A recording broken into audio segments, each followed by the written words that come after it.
Hey, what is up guys, Shady here, and it's been about a year since I last played Fishing Planet, so I decided I was going to go back and revisit some of those lakes and see what changes have occurred in the last year, because I know people have commented that some of the strategies that I was using for these lakes was no longer working. Another thing I wanted to do on these lake revisits is to approach them as a non-premium player with no DLC. I had received some feedback that some of the things I was doing was not possible for a player without premium or upgraded gear to accomplish. I really wanted to look at it from that perspective to see if I was able to make money and if I was able to make decent enough experience to keep progressing in the game. The lake we're going to look at today is Rocky Lake, which you're going to unlock at level 8 because there have been some minor changes to this lake. Before you go to Rocky Lake, I would fish Lone Star till at least level 10. That's what I did. That way you're going to be able to build up some money and you're going to be able to upgrade your fish keep to the level 8 fish hut that holds 26 pounds. You're also going to be able to upgrade some of your gear. Now what I did is I purchased an upgraded match rod, the OmniFloat 7'5", but you really don't need that match rod. What you actually want to upgrade is your spinning rod. I purchased the Elemental 8'6" spinning rod and the Windcast 2500 spinning reel. That's really what you need. Now before you go on that trip, you want to purchase the Advanced Colorado license, which costs $900, because that's going to allow you to keep any of the trout you catch. Now I know some people commented on my prior videos that they were non-premium and they were losing money on their trips. If you don't have premium and you don't have a larger keep net that you may have received when you purchased a DLC pack, in order to make profit on almost any trip in Fishing Planet, you're going to have to do multiple day trips.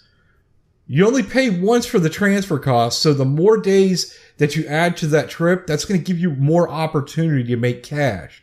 In the case of Rocky Lake, the initial transfer cost is $2,350, and for each additional day that I fish there, it's going to be just $500 extra. So I'm going to choose to fish there for a total of 3 days. I know that with that 26-pound fish keep, about the max that I'm going to make is around $2,000 per day.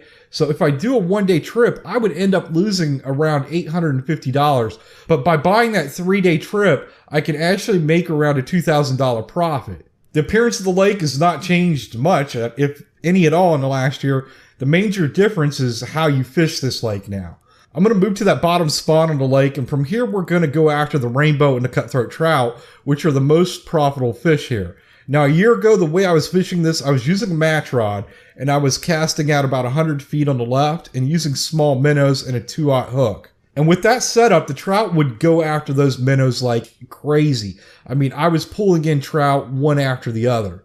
It still works, the trout still bite on those minnows, but the issue is so will everything else. And they added quite a few other fish in this area.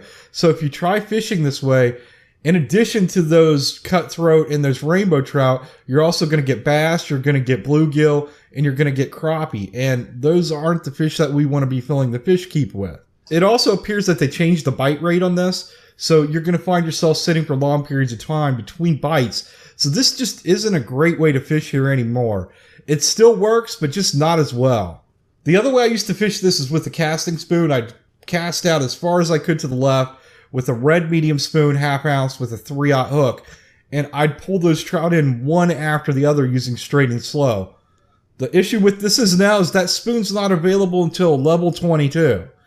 I tried this with the 1/4 ounce casting spoon, and it just doesn't work. For some reason, they won't bite on that spoon.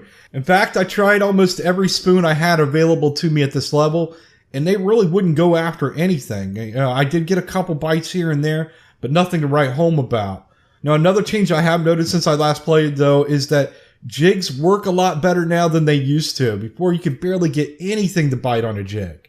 So I started going through all the jigs, trying those all out, and what I found out is if you use a 1/3 ounce jig with a 2/0 hook and a white 3-inch shad, that's like the magic combo. And you can get both of those from the shop once you're level 10. Just cast that back to the left as far as you can.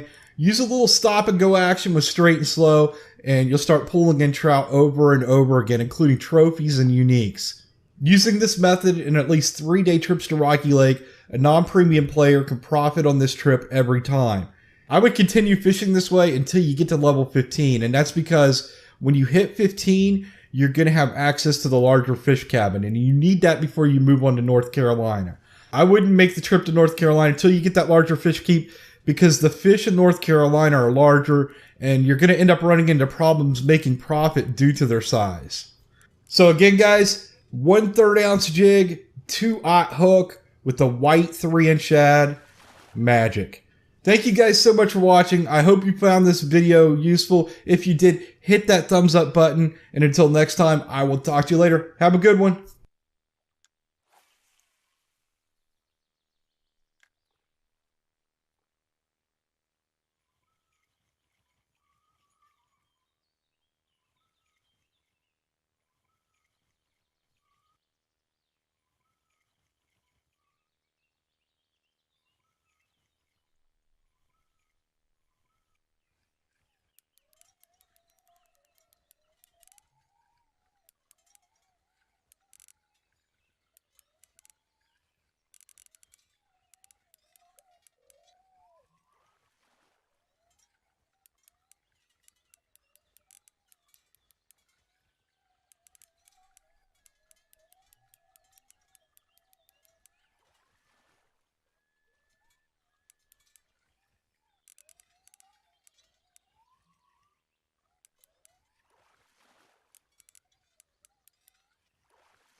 Yeah, Shady Wags got your back. It's so entertaining, you need to subscribe to Got Your Back Gaming, gameplay and reviews, even doing walkthroughs. This the best gaming channel, I'm just telling you the truth. PS4, Xbox One, or even PC, plenty tips, all the tricks, this is just what you need.